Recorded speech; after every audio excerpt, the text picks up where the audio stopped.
नमो भगवते वासुदेवाय।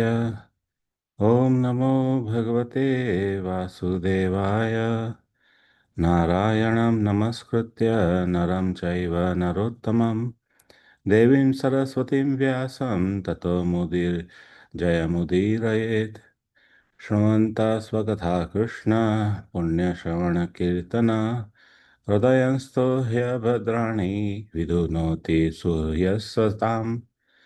नष्टप्रायेषु अभद्रेषु नित्यं भागवत सेवया भगवत्युत्तमश्लोके भक्तिर्भवति नैष्ठकी. Today I am reading from Srimad Bhagavatam, Canto 4, Chapter 25, the description of the characteristic of King Puranjana, verse 28 and 29. Verse 28.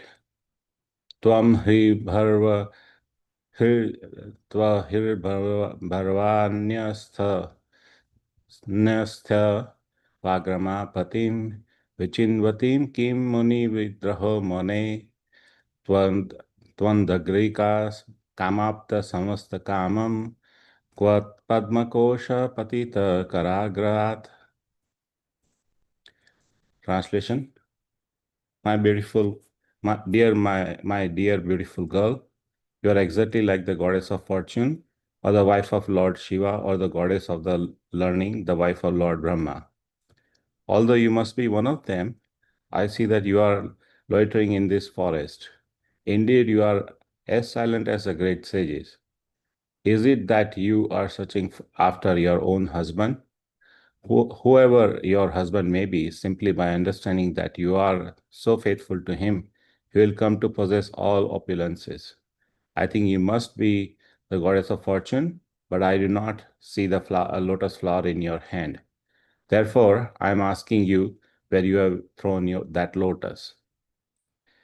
Everyone purport by His Grace, by Srila Prabhupada. Srila Prabhupada ki jai. Everyone thinks that his intelligence is perfect. Sometimes one employs his intelligence in the worship of Uma, the wife of Lord Shiva, in order to obtain a beautiful wife. Sometimes when one wants to become as learned as Lord Brahma, he employs his intelligence in the worship of goddess of learning, Saraswati. Sometimes when one wishes to become as opulent as Lord Vishnu, he worships the goddess of fortune, Lakshmi. In this verse, all these inquiries are made by King Puranjan, a living entity who is bewildered and do not know how to employ his intelligence. Intelligence should be employed in the service of the Supreme Personality of Godhead. As soon as one uses his intelligence in this way, the goddess of fortune automatically becomes favorable to him. The goddess of fortune, Lakshmi, never remains without her husband, Lord Vishnu. Consequently, when one worships Lord Vishnu, he automatically obtains the favor of goddess of fortune. One should not, like Ravana, worship the goddess of the fortune alone, for she cannot remain long without her husband. Thus, her other name is Chanchal or restless. In this verse, it is very clear that Puranjana is representing our intelligence while he is talking with the girl. He not only appreciated the shyness of the girl, but actually became more and more attached by that shyness. He was actually thinking of becoming her husband and consequently was asking her whether she was thinking of her prospective husband or whether she was married. This is an example of bhoga ichcha, the desire of enjoyment. One who is attracted by such desires become conditioned in this material world, and one who is not so attracted attains liberation. King Puranjana was appreciating the beauty of the girl as if she were the goddess of fortune, but at the same time, he was careful to understand that the goddess of fortune cannot be enjoyed by anyone except Lord Vishnu. Since he doubted whether the girl was the goddess of fortune, he inquired about the lotus flower she was not holding. The material world is also the goddess of fortune because the material energy works under the direction of Lord Vishnu, as stated in Bhagavad Gita, Mayadekshena Prakriti Suyata Sacharacharam. The material world cannot be enjoyed by any living entity. If one so desired to enjoy it, he immediately becomes a demon like Ravana, Hiranyakashipu, or Kans. Because Ravana wanted to enjoy the goddess of fortune, Sita Devi, he was vanquished with all his family, wealth, and opulences. One can, however, enjoy the Maya bestowed upon the living entity by Lord Vishnu. The satisfaction of one's senses and desire means enjoying Maya, not the goddess of fortune. Verse 29. Nasam varor tama bhuvi spruka purimima vira varena sakam aharasya lankar turma madda Brahmar karmana lokam param shiva yajna punsa. Translation. O greatly fortunate one, it appears that you are none of the women that I mentioned, because I see that your feet are touching the ground. But if you are some woman of this planet, you can, like goddess of fortune, who accompanied by Lord Vishnu, increases the beauty of the Vaikuntha planets. Also increases the beauty of this city by associating with me. You should understand that I am a great hero and very powerful king on this planet. Purport. There is a difference between demoniac mentality and devotional mentality. Devotees who perfectly Devotees know perfectly well that the goddess of fortune, who is a constant companion of Vishnu or Narayana, cannot be enjoyed by the living entity. This higher sense of understanding is called Krishna consciousness. Nonetheless, everyone wants to become happy by intimating the prosperity of Narayana. In this verse, Puranjan states that the girl appeared to be an ordinary woman. However, since he is attracted by her, he requests that she become as happy as the goddess of fortune by associating with him. Thus, he introduces himself as a great king with great influence so that she might accept him as her husband and be as happy as a goddess of fortune. To desire to enjoy this material world as a subordinate of the Supreme Personality of the Godhead is godly. The demons, however, want to enjoy this material world without considering the Supreme Personality of Godhead. This is the difference between the demon and a demigod. The word bhuvispra mentioned in this verse is very significant. When the demigod sometimes come to this planet, they do not touch the ground. Puranjan could understand that this girl did not belong to the transcendental world or the higher planetary system because her feet were touching the ground. Since every woman in this world wants her husband to be very influential, rich, and powerful, Puranjan, to seduce the girl, introduce himself as a personality, as such a personality. In the material world, whether one be a man or woman, one wants to enjoy. A man wants to enjoy a beautiful woman, and a woman wants to enjoy a powerful, opulent man. Every living entity who possesses such material desires is called Purusha, an enjoyer. Superficially, it appears that the woman is the enjoyed and the man is the enjoyer, but internally, everyone is an enjoyer. Consequently, everything in this material world is called Maya. And the purport. Namo Vishnupadaya Krishna Pristhaya Bhutale Srimate Bhaktivedanta Swamin Iti Namine Namaste Saraswati Deve Gauravani Pracharine Nirvishesha Shunyavadi Pashantare Shatarine Jai Sri Krishna Chaitanya Prabhu Nityananda Shri Advait Gadadhar Shivasadi Gaur Bhaktavrinda अज्ञानतिमिरान्धस्य ज्ञानाञ्जनशलाकया चक्षुरुन्मिलितं येन तस्मै श्रीगुरुवे नमः. I would like to seek blessings from all the assembled Vaishnavas and thank you for giving me an opportunity to purify myself. Please forgive me for any shortcomings. So we are going through the story of Puranjan told by Sri Narad Muni to King Prachir Bahi. King Prachir Bahi was deeply observed in Karmakanda, fruitive Vedic, sacrifices focused on material result. Now, seeing the king's ritualistic mindset was binding him to Sansar, Narad Muni wanted to awaken his spiritual intelligence. Now, instead of directly rebuking him, Narada chose to speak allegorically, narrating the life king, narrating the life of King Puranjana as a mirror to the king's own condition, and in a way that talks, and Narad Muni is talking to us as well. Now, it's important to note the allegory here. The Puranjana is a conditioned soul. Uh, there is a city of nine gates mentioned is a human body.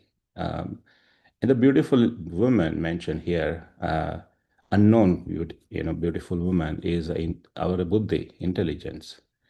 And there is also mention of avignata, an unknown friend. That unknown friend is a super soul.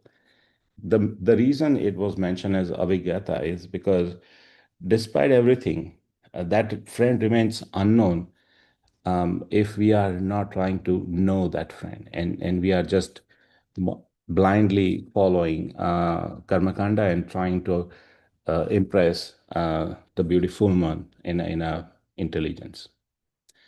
Even the name Prachirba is very interesting. Srila Bhaktisiddhanta Saraswati Thakur in Gaudiya Bhashya says that Prachin refers to an oriented towards the past or bound to the ancient ritualistic, when Barhi is a kusha grass used in sacrifice.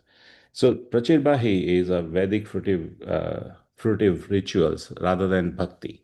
And Bhakti Siddhanta notes that uh, the placement of Bahir grass reflects a fixation on material auspiciousness rather than the transcendental goal. So the name itself is indicating somebody who's really focusing on karmakanda rather than trying to understand trying to really serve the Lord Krishna.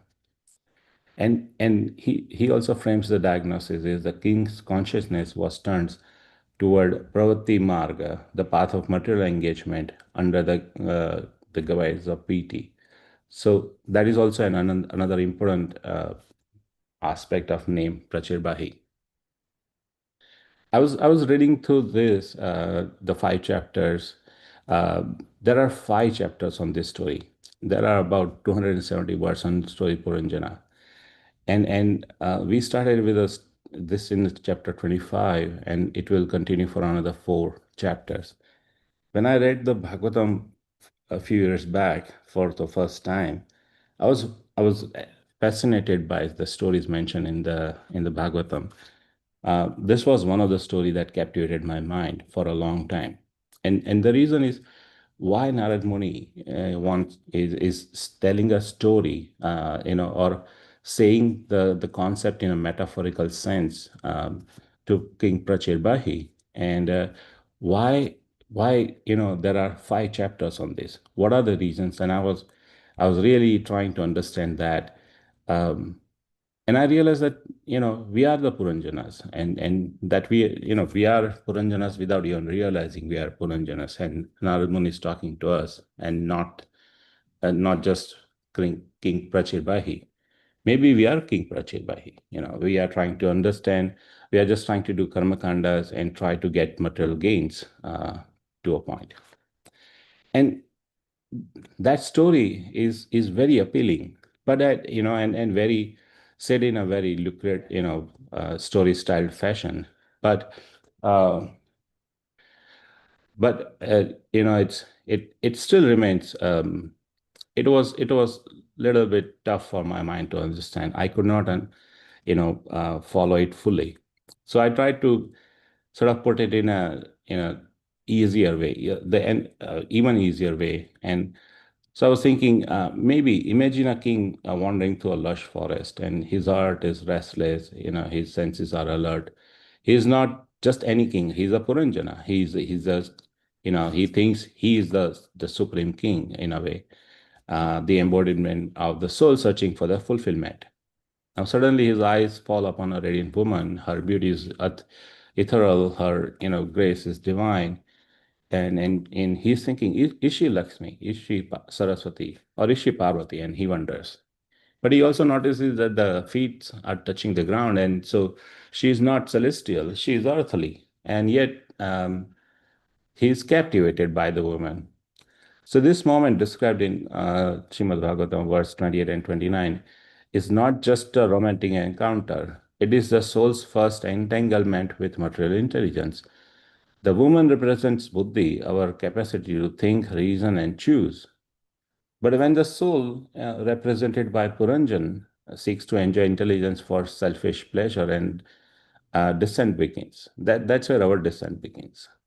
And Puranjana tries to flatter the buddhi, and he boasts his strength, and his city, his heroism, because he knows that to influence a power in a beautiful woman, you have to show that you are a hero. And he says, "Come, beautify my kingdom." This is a soul seduction of the material world, trying to make it serve his desires. Now, we do this every day in our life. For wealth, we try to please Lakshmi. For knowledge, we try to please Saraswati. For beautiful wife or power, we try to please Durga or Parvati, and so on. We try to please the material, nature for our own benefits. But intelligence, when divorced from devotion, becomes a tool of illusion. The soul forge forgets its true purpose and begins building castle of ego, the relationship of attachment, and that dreams of the control. Narad Muni tells this story to King Prachit Bahi, not to entertain but to awaken. He wants to see ourselves in Puranjana, to recognize how easily we fall for the charm of the material nature, and how subtly we begin to serve it.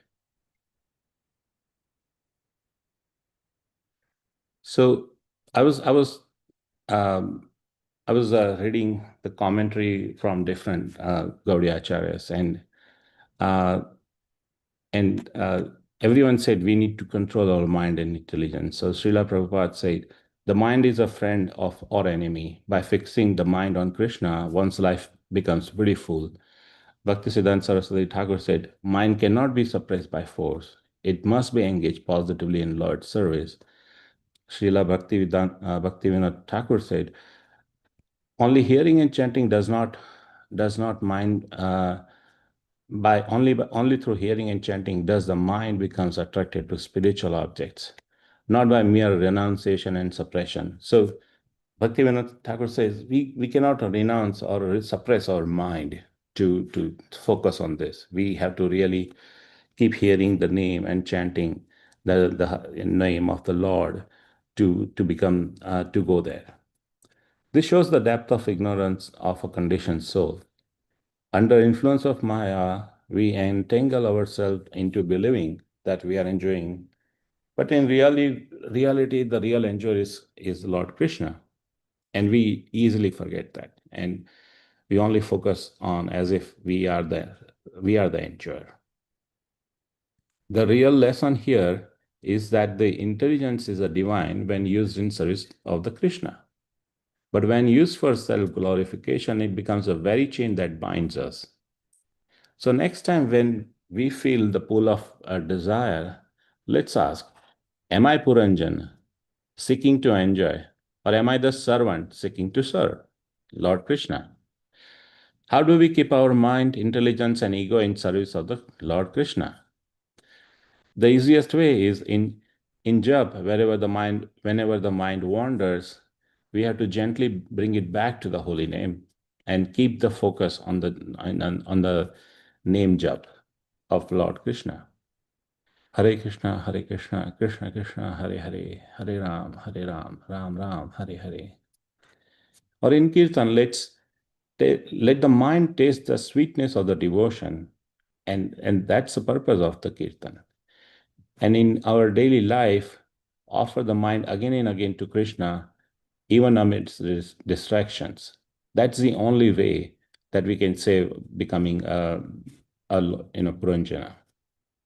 As Srila Bhaktisiddhanta Saraswati Thakur says, do not try to suppress the mind by force. Engage it in hearing and chanting the Lord's name. So let's do that. Hare Krishna, Krishna Krishna, Hare Hare, Hare Ram, Ram Ram, Hare Hare. With that, I'll conclude today's commentary. Please forgive me for any shortcomings. Vancha kalpataru vyascha kripa sindhubhya vacha